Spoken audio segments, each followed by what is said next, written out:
నమస్తే, సనాతన ధర్మం ప్రేక్షకులకి స్వాగతం. మనతో పాటుగా ఐకాన్ ఆస్ట్రాలజర్, ఆధ్యాత్మికవేత్త గట్టుపల్లి సురేష్ బాబు గారు ఉన్నారు. వారితో మాట్లాడదాం. గురుగారు నమస్కారం అండి. జై శ్రీమన్నారాయణ. ఎలా ఉన్నారు? బాగున్నా అండి, మీరు బాగున్నారా? బాగున్నాను సార్, చాలా రోజులైంది. ఈ రోజు మన ధర్మ సందేహాల్లో మనం గుడికి వెళ్ళినప్పుడు నవగ్రహాల చుట్టూ తిరుగుతూ ఉంటాం. జనరల్గా చాలా మంది పూజారులు ఒక్కొక్క గుడికి ఒక్కొక్క రకంగా చెప్తారు. చాలా మంది పూజారులు ఏం చెప్తారంటే నవగ్రహాల చుట్టూ తిరిగాక కాళ్ళు కడుక్కోవాలి, ఆ తర్వాత వేరే భగవంతుడిని దర్శనం చేసుకోవాలి అని చెప్తూ ఉంటారు. కొంతమంది కాళ్ళు కడుక్కోకూడదు, అసలు ఎవరు చెప్పారు కాళ్ళు కడుక్కోకూడదు అని చెప్తూ ఉంటారు. అసలు నా కాళ్ళు కడుక్కోవడమే దరిద్రం అన్నట్టుగా చెప్తుండే. ఈ కన్ఫ్యూజన్లో ఎవరిని ఎగ్జాక్ట్గా నమ్మాలనేది చాలా మందికి చాలా కన్ఫ్యూజన్ ఉంటుంది. అసలు నిజంగా కాళ్ళు కడుక్కోవాలా, కాళ్ళు కడుక్కోకూడదా, అది మీరేమంటారు దానికి? ఇప్పుడు ఒకటండి, మనము ఏదైనా ఆలయానికి వెళ్ళాము అంటే గాలి గోపురం అన్నట్టు ఉంటుంది. గాలి గోపురానికి ముందు ఉన్నటువంటి ట్యాప్స్లో వాటర్ ఉంటే అక్కడ కడుక్కొని లోపలికి వెళ్ళాము అంటే ఇక మామూలుగా అయితే కాళ్ళు కడుక్కునే పని లేదు. లోపల ఉండేటువంటి నవగ్రహాలు కావచ్చు, ఉపాలయాలు కావచ్చు, కాకపోతే అక్కడ ఉన్నటువంటి మూల విరాట్ కావచ్చు, ఇవన్నీ కూడా ఏంటంటే శక్తివంతమైనటువంటి యంత్రాలతో, మంత్రాలతో, ఉచ్చారణతో చేసినటువంటి ప్రతిష్ఠించినటువంటి విగ్రహాలు. ఇక కొన్ని ఆలయాలు ఉంటాయి, ఇక్కడ ఏంటంటే విగ్రహ ప్రతిష్ఠ అని చెప్పి వచ్చిన వాళ్ళందరి చేత విగ్రహ ప్రతిష్ఠ చేయిస్తారు. అలాంటి ఆలయాల్లో నెగిటివిటీ ఎక్కువ ఉంటుంది. అందుకొని ఉప ఆలయాల కన్నా కూడా మనం గర్భగుడిలోకి వెళ్ళేటప్పుడు, గర్భాలయం అంటే మెయిన్గా ఉండేటువంటి స్వామివారు అక్కడ ఎవరైతే ఉంటారో మూల విరాట్ అంటారు, ఆ మూల విరాట్ దగ్గర దర్శనం చేసుకునేటప్పుడు మీరు ఏ ఉప ఆలయానికి దర్శనం చేసుకున్నా, లేదా నవగ్రహాల దర్శనం చేసుకున్నా, లేదా నవగ్రహాల ప్రదక్షిణ చేసుకున్నా కూడా ఆ ప్రదక్షిణ అయిన తర్వాత కాళ్ళు కడుక్కోవాలి. ఆ నవగ్రహాలకు గనక ఒక మండపం ఉండి అక్కడ ప్రతిష్ఠించి, ఇవేవి ఆలయంతో పాటు ప్రతిష్ఠించి పైన ఆ ఎండకి వానకి తడవకుండా మండపం ఉండి కట్టుదిడ్డంగా ఉండి మనం అక్కడ అభిషేకం కానీ అర్చన కానీ హోమం కానీ చేయించుండి, లేకపోతే శాంతి పూజగా చేసి ఉండి అక్కడ ప్రదక్షిణ చేస్తే కూడా మనం కాళ్ళు కడుక్కునే పని లేదు, శుద్ధిగా చేసుకుంటే సరిపోతుంది. మరొకటి, నవగ్రహాల వద్ద కానీ ఆ ఆలయం మొత్తంలో కానీ ఎక్కడైనా సరే విఘ్నేశ్వరుడు స్వామివారు ఉన్నా, ఆంజనేయ స్వామివారు అక్కడ పాలకగా ఉన్నా కూడా మనము కాళ్ళు కడుక్కునే పని లేదు. దుర్గామాత ఆలయంలో కానీ, ఇక్కడ శివాలయాలు ఉండేటువంటి నవగ్రహాల దగ్గర కానీ వెళ్ళినప్పుడు కాళ్ళు కడుక్కునే పని లేదు. విష్ణు ఆలయంలో ఉన్నటువంటి నవగ్రహాల దగ్గర ఉన్నప్పుడు, అక్కడ ఆంజనేయ స్వామి గారు లేనప్పుడు, అక్కడ వినాయక స్వామి వారు కూడా వేరే రూపంలో ఉన్నప్పుడు, షణ్ముఖుడు గానో లేకపోతే ఇంకో రకంగా ఉన్నప్పుడు అయితే కనుక ఖచ్చితంగా కాళ్ళు కడుక్కునే యోచన అయితే ఉంటుంది. ఎందుకు అంటే నవగ్రహాలు ఏం చేస్తాయి అంటే, నవగ్రహాలకు ఉన్నటువంటి అధిపతులు ఉంటారు కొంతమంది. నవగ్రహాలకు అధిపతులు ఏంటంటే అందరూ అనుకుంటారు విష్ణుమూర్తి అని.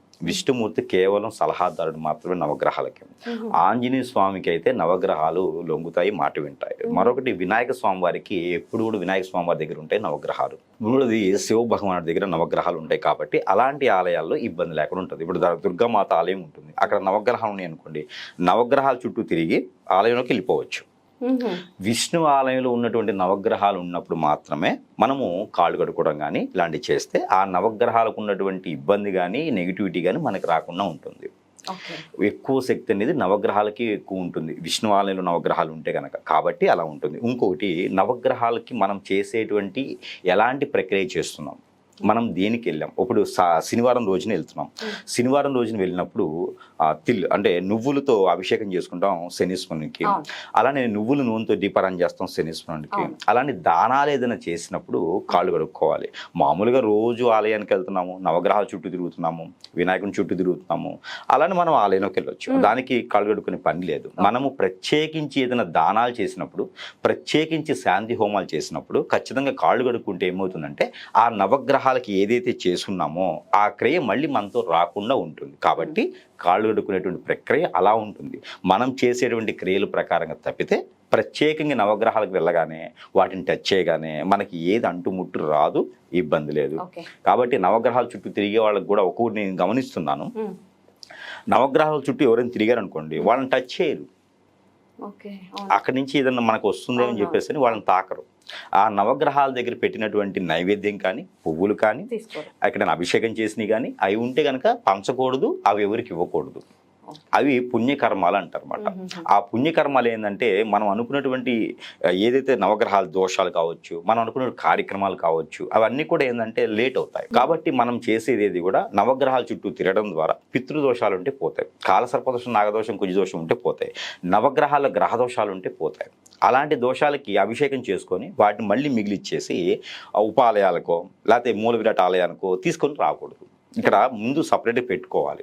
ఇంకోటి, నవగ్రహాలకు చేసినటువంటి అభిషేకం కావచ్చు, నవగ్రహాలకి నవధాన్యాల దానం కావచ్చు, నవగ్రహాలకి ఇంకా ఏమైనా కొబ్బరికాయ కొట్టినా, ఏమైనా అగరబత్తి వెలిగించినా కూడా ఆ నూనె తీసుకొచ్చిన, ఒత్తులు తీసుకొచ్చిన, ప్రమిద తీసుకొచ్చిన, ఇవన్నీ కూడా ఉపాలయాలకు కానీ లేకపోతే కనుక గర్భగుడికి కానీ పనికిరావు.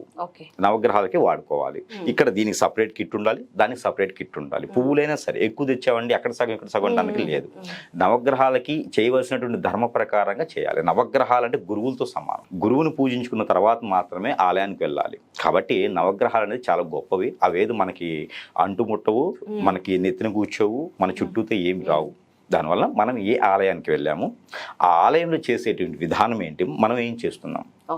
ఇంట్లో ఇంట్లో ఆడపిల్లలు ఏదైనా రజస్వలు అయ్యారు, అది ఆ మంచి రజస్వలు అవ్వడం మంచిదే. ఏదైనా చెడు నక్షత్రం రోజు కానీ, చెడు తిథి రోజు కానీ, చెడు సమయంలో యమగండాల్లో ఇట్లా రజస్వలు అయినప్పుడు నవగ్రహాలకు శాంతి చేసుకోవాలి. అలాంటప్పుడు కాళ్ళు ఖచ్చితంగా కడుక్కోవాలి.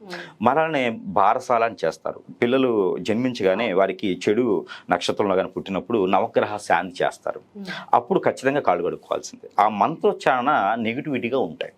కాబట్టి కాళ్ళు కడుక్కొని ఆలయంకి వెళ్తే శుద్ధిగా ఉంటుంది, మనకి పాజిటివిటీ ఉంటుంది. అలాగ లేకపోతే కనుక మామూలుగా ప్రదక్షిణకి అయితే ఖచ్చితంగా అందరూ కూడా కాళ్ళు కడుక్కునే అవసరం లేదు. ఆలయంకి వెళ్ళామా అంటేనే మనకి పుణ్యతులు అవుతాం. నవగ్రహాల చుట్టూ తిరగొచ్చు, ఉపాయాల చుట్టూ తిరగొచ్చు, గర్భగుడిలోకి మనం వెళ్ళడానికి అర్హత ఉంటే వెళ్ళొచ్చు, లేకుంటే ఎక్కడి నుంచైనా దండం పెట్టుకొని రావచ్చు. ఇంతే నవగ్రహాల గురించి అయితే. ఎందుకంటే నవగ్రహాలు అనేది అక్కడ ఉండేటువంటి పీఠాధికారి ఏదైతే మూల విరాట్ ఉన్నారో అతని మీద ఆధారపడి ఉంటుంది, ఆమె మీద ఆధారపడి ఉంటుంది.